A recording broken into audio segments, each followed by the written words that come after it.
may not get you, but with no water bearer, none of this could be.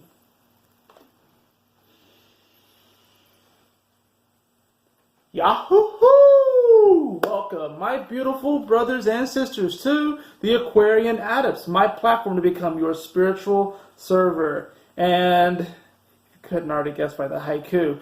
Welcome, my Aquarius Sun, Aquarius Moon, and Aquarius Rising, or anyone who just wants to hang out with the Aquarius tribe, to your second half of June 2018 report. Thank you so much for joining me on this video, even though it's technically the last week of June.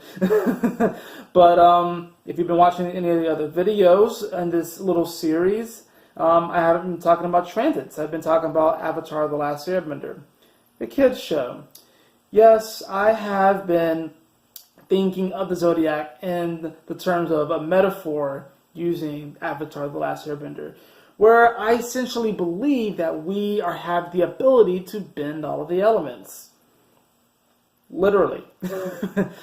Fire signs are naturally adept at bending fire. Water signs are naturally adept at bending water. Earth signs are naturally adept at bending earth. And air signs are naturally adept at bending air. And that might sound a little weird, but this kind of comes out in different ways. So, where fire signs is action, water signs is emotions, air signs is communication, earth signs is usually kind of like physical practicality type deals.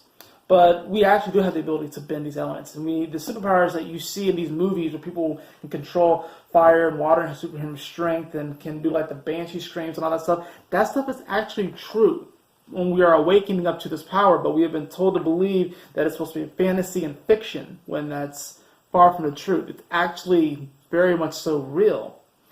We are waking up to this, and we all have the ability, like I said, to bend all of the elements, because ultimately we all have 12 houses, and we have energies of all the signs, even if there's not a planet in that house to focus the energy on.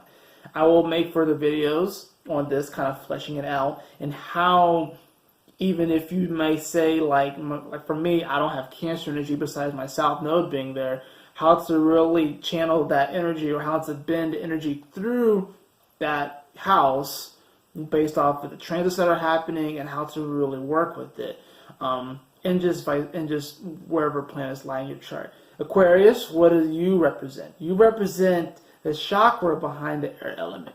You represent that deep energy and currency behind the Aquarius energy, behind the air element, the chakra, because you are fixed air, which means that you have like these deep reservoirs of truth and facts, and you really are kind of a know-it-all, and that's okay because you actually do know it all within your consciousness, even if it's not readily apparent to you, readily available to you. You really have this ability to kind of access incredible depth of knowledge. And this is what makes you such a genius, is because you can tap into knowledge that can be way, way, way, way into the future, and you want to try and integrate it and bring it into the present. That's what all Aquariuses do. They're channeling stuff that happens in the linear fashion that happens way, way, way down the road, but Aquarius knows that timelines are kind of more of a spiral, and they go, and it's kind of like that, if you want to think of a spiral or a slinky, and then when timelines kind of collapse on each other, it's easier to hop timelines or bring in information. Aquarius, you are naturally adept at this. You are fixed air, which means you have this deep chakra or chi or rook or mana or whatever it is you want to kind of call that magical currency. That's what you represent as far as the air element goes. So that's what kind of makes you very much so out there, because you are very cerebral, but you will be communicating to people and to the world these incredibly high vibratory truths that people just won't necessarily get unless they have Aquarius energy, because it's so far into the future that they really can't perceive it. But what you know is that all timelines technically exist on top of each other. So that's kind of interesting, because like I said, it's like your 12th house is Capricorn, so it's like, on a spiritual level, that time is not linear. That's why you're able to access these deeper reservoirs of truth. And you, like I said, are the air chakra of the zodiac. If anything, I would say that Aang, the character in Avatar, the Last Airbender, Aang in, Avatar, the Last Airbender. If anything, I would say that he probably had his north node in Aquarius, maybe even his south node, but I'm thinking he probably had his north node in Aquarius. So that's just kind of what I'm thinking or channeling. He has something in Aquarius for sure, because he definitely wanted to be a humanitarian and help the world. Aquarius, let's see what your card is for this reading. Let's see, Aquarius, Aquarius, Aquarius.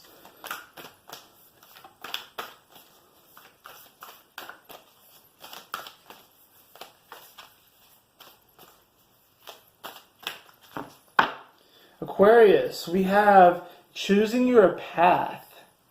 It says, all is possible. You have so much information and knowledge packed into you, Aquarius, and trying to bring this in and integrate it into a world that, in many respects, is probably not ready for it, but kind of has to be, because we are shifting into the age of Aquarius. We are in it, but we're kind of like in like a buffer period before we really fully get into the age of Aquarius. But just know that everything is possible, and you actually have the ability to choose your path. The South Node is going through your sign. I know I wasn't going to talk about too much astrology, but the South Node is going through your sign. So it's been kind of difficult on you.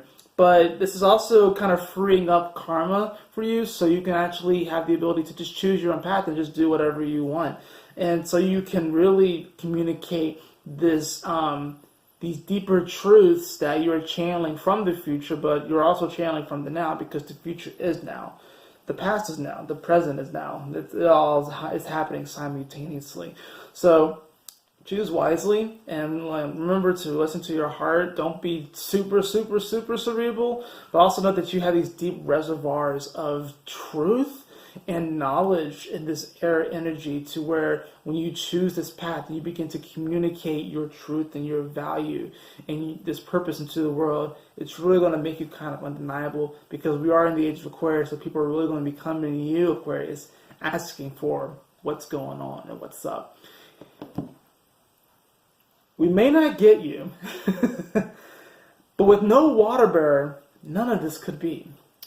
Thank you so much, Aquarius, for joining me on this video. I hope you all liked it. If you did, please like, share, and subscribe. I would really appreciate it. And if you would like a personal reading with me, you can follow the link in the description below too, the AquarianAdepts.com. And always remember, my beautiful brothers and sisters, to keep moving forward, to stay focused, and Yahoo! Smile often.